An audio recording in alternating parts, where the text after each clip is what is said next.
Last time we looked at the first of three objections that Sam Harris makes to the Bible in his debates with Jordan Peterson.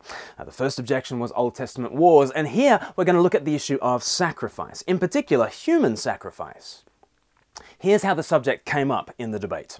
So human beings have made sacrifices. It seems to be a standard practice all around the world. And in the biblical narratives, they would often sacrifice something of value, like a valuable animal. Well, like a child. Let's start. Well, look. I'm not making light of this. I know that human sacrifice was a part of this. Yeah, but that's again. So just to give you a crib on where my mind goes here is human sacrifice is as old a religious precept as we know about. Yes. It's a cultural universal. The other sacrifices are derivations from it. Circumcision is a surrogate for the far more barbaric act of human sacrifice. And, it answers every test you would put to it with respect to its archetypal significance, its compelling presence in stories across all cultures. But the horror is that it actually has taken place in all these cultures. In the Bible, God says repeatedly that he is appalled by the practice of human sacrifice. In Jeremiah chapter 32, for instance, he talks about the other nations and he says they sacrifice their sons and daughters to Molech, this god of the nations. They sacrifice their sons and daughters to Molech, though I never commanded nor did it enter my mind that they should do such a detestable thing. God could not be clearer that he is anti-child sacrifice. It was one of the chief reasons he gave for entering into the just war against Canaan. They sacrificed their children. God says that is detestable, it is unconscionable. God never countenanced child sacrifice. And now you're thinking, but what about Genesis 22, right? At the beginning of Genesis 22, God says to Abraham, take your son, your only son Isaac, whom you love, and sacrifice him there as a burnt offering on a mountain in the region of Moriah. Now, of course, in Genesis 22, you'll know that God stops him from actually carrying this out. But is this an example of a biblical contradiction? Was God here tempted by the detestable practice of child sacrifice, and then he just didn't have the heart to go through with it? Was there a morning in the history of the cosmos where God did endorse child sacrifice? No, not even for a morning.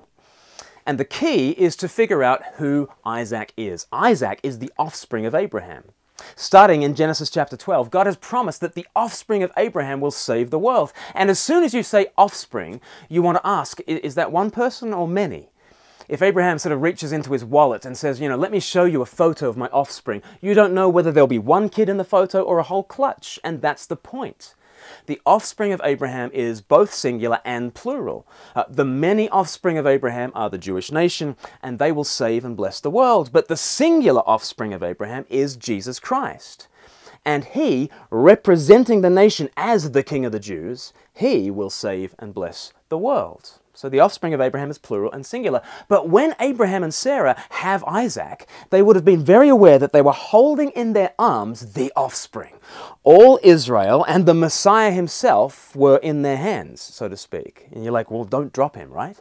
He is the salvation of the world. How closely will you want to protect dear Isaac? And then in Genesis 22, we see God tell Abraham, I want this hope for the nations to be sacrificed on a hill in the region of Moriah. Moriah is in Jerusalem, right?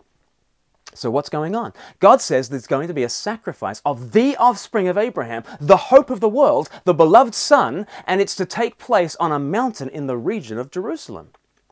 On that day in Genesis 22, the Lord prevents that sacrifice, but he says, on this mountain, the lamb will be provided.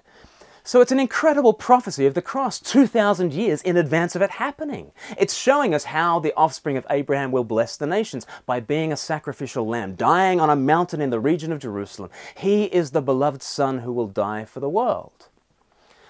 Abraham did not have to sacrifice his son. God did. And this is why the God of the Bible is so different to the surrounding cultures. Sam Harris is right to say that child sacrifice is a human universal. Except in the Bible. There, God does not expect you to give your son. He gives his son. That's why Peterson's response to Harris was unconvincing. He wants us to uphold that human sacrifice must have had some utility in our evolutionary history. I just say no. I just say it's a detestable, unconscionable evil. And it has things backwards. We don't sacrifice our sons. God sacrificed his. Next time we'll talk about a third objection to Sam Harris and the objection that he brings to the Bible. What about slavery? See you in the comments.